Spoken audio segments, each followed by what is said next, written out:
Hai Sobat PMP, kembali lagi bersama saya Waan. Bisa kembali lagi di PMP Info, persembahan dari PMP Land. Di PMP Info ini tempatnya berbagi tips seputar dunia properti. Nah, kalau sebelumnya kita sudah bahas tentang tips pengajuan KPR agar disetujui bank. Kali ini saya sudah bersama Mbak Windy. Mbak Windy merupakan administration staff dan KPR ya Mbak? Betul ya Mbak? Betul. Hari ini gimana kabarnya Mbak? Alhamdulillah baik. Oke, mungkin di sela-sela kesibukannya Mbak Windy mau menyempatkan waktunya bareng kita di sini. Oke Mbak Windy, hari ini kita bakal sharing, pengen berbagi nih pengalaman seputar dunia properti khususnya KPR nih. Mungkin di sini banyak milenial yang beranggapan bahwa membeli rumah itu mahal, kemudian prosesnya panjang, lama gitu. Bisa dibagi nggak sih Mbak tipsnya gitu loh. Jadi mungkin milenial banyak yang nanya kalau proses pengajuan untuk KPR itu langkah-langkahnya apa aja sih Mbak gitu loh. Jadi buat teman-teman milenial semua yang ingin memiliki rumah hunian subsidi KPR, caranya tentu mudah banget, sangat mudah apalagi zaman digital saat ini. Yang pertama kalian bisa mencari tempat atau lokasi rumah hunian yang kalian inginkan. Sudah mencari nih tempat dan lokasi hunian yang kalian inginkan, kalian bisa hubungin marketingnya. Hubungin by telepon, by WA, or by IG, pokoknya macam-macam ya. Kemudian kalian janjian tuh sama marketingnya, janjian ketemu di lokasinya. Sudah ketemu di lokasi, kalian tanya blok atau kafling mana yang masih tersedia. Atau misalnya kalian juga bisa menanyakan struktur fondasi ataupun bangunan dan lain-lainnya. Kemudian setelah kalian sudah tetap memilih kepada rumah pilihan kalian tersebut, kalian harus segera lengkapi berkas dan persyaratannya. Sudah melengkapi berkas dan persyaratannya, proses berkas masuk ke bank, kemudian kita tunggu proses banknya. Apabila kalian yang usaha ataupun misalnya kalian yang wirausaha, itu ada proses namanya survei. Setelah proses survei, kemudian kita tahu nih sampai di mana proses KPR kalian, di ACC ataupun tidak. Apabila sudah di ACC, keluarlah namanya SP3K. Kemudian sudah keluar SP3K, tinggal tunggu hari H untuk akadnya, begitu. Oh berarti prosesnya mudah banget ya Mbak ya? Betul, berarti ya? Iya. Berarti kalau misalnya anggapan selama ini prosesnya panjang, sulit, berarti itu bukan ya berarti ya? Bisa jadi dari milenial sendiri nih berkasnya itu lama, begitu. Kalau misalkan berkasnya makin cepat, kalian makin cepat melengkapi berkas yang sebelumnya kita udah pernah kasih info. Kalau misalkan kalian lebih cepat untuk melengkapi berkasnya, itu lebih cepat proses banknya dan lebih cepat juga kalian di ACC-nya sama pihak bank gitu. Oh berarti persyaratan seperti dokumen, kemudian berkas-berkas itu juga sangat menentukan berarti ya? Betul sekali. Pada saat proses pengajuan itu ya? Betul, betul. Tadi kan udah dibahas poin-poinnya nih oleh Mbak Windy nih. Iya. Berarti setelah konsumen menghubungi tim marketingnya nih, misal di PMP Land ya, dia berminat di proyek terbaru kita nih, Terbaru kita. yang ada di Kuningan nih, di Land Kuningan ya. Berarti kalau misalnya berminat, berarti langsung hubungi marketingnya ya, berarti ya. Kemudian setelah proses itu ada proses Cek lokasi. cek lokasi ya, berarti antara konsumen dengan marketing, janjian untuk cek lokasi ya. Lokasi tersebut. Oke, kalau proses bookingnya sendiri Mbak biasanya berapa lama ya? Proses booking. Dari mulai kita menyerahkan persyaratan kayak misalnya KTP gitu. Oke. Pada saat kita sudah tetap yakin kepada perumahan itu, Mas atau Mbak, saya udah yakin nih mau ambil rumah di Mulia Land Kuningan misalnya.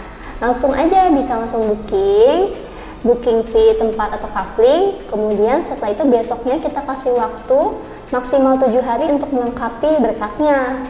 Udah melengkapi berkasnya, kita langsung proses di bank gitu. Oh jadi untuk kelengkapan berkasnya sendiri kurang lebih 1 minggu ya? 7 hari ya? 7 hari, 7 hari kerja, 1 minggu kita tetap hitung.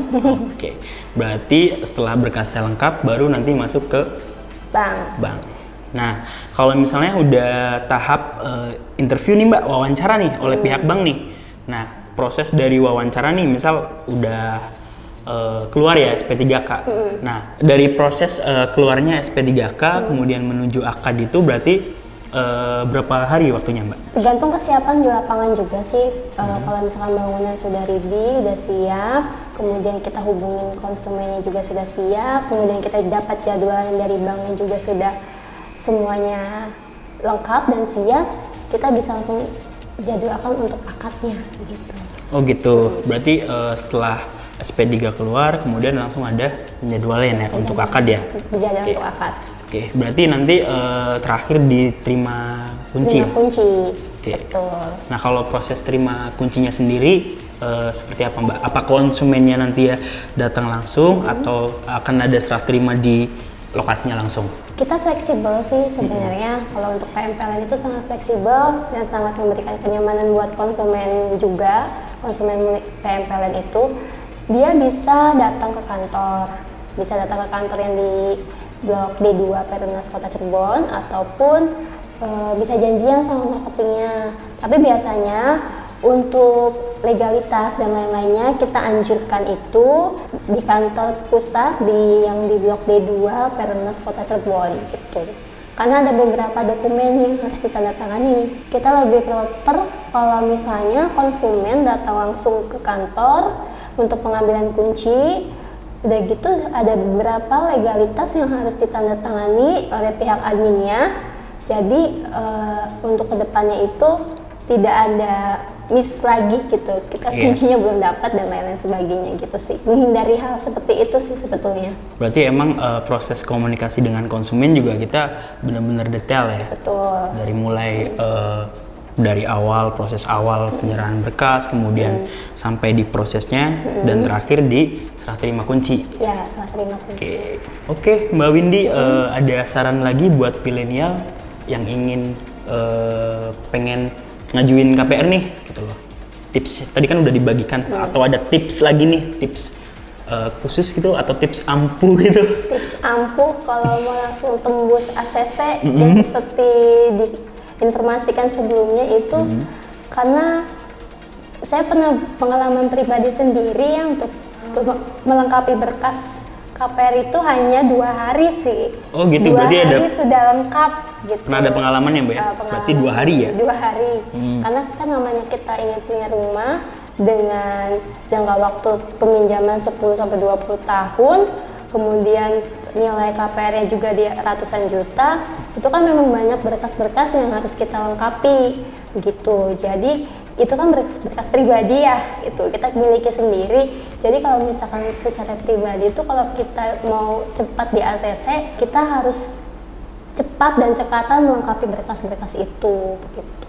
Oke, Mbak Windy, terima kasih untuk hari ini. Ya. Berarti ini tipsnya udah dibagikan sama Mbak Windy nih. Tadi udah keren banget sih tipsnya. Berarti mungkin tips buat milenial yang pengen ngajuin KPR, tipsnya tadi udah dibagikan. Pertama, berkas harus cepat dilengkapi ya, karena itu penting. Karena itu juga akan membantu proses di kita, proses developer gitu, agar berkasnya juga cepat diteruskan ke bank gitu loh.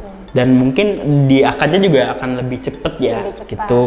Ada tambahan lagi yang penting kooperatif ya, antara marketing, antara konsumen juga harus kooperatif. Kita meminta suatu berkas itu karena kita membutuhkan begitu. Nah betul sih, bener banget. Jadi kalau kita lagi mengajukan KPR, berarti berkas juga harus cepet dilengkapi, kooperatif, kayak misalnya komunikasinya juga tetap terjaga gitulah. Itu kali ya, Mbak ya? Betul. Iya. Oke, terima kasih banyak Mbak Windy untuk hari ini, sesi hari ini. Mungkin tadi udah dibagikan banyak banget oleh Mbak Windy nih tipsnya gitu loh. Itu tipsnya itu bener-bener ampuh. Sekali lagi terima kasih banyak buat Sobat PMP yang sudah menyaksikan episode PMP Info kali ini.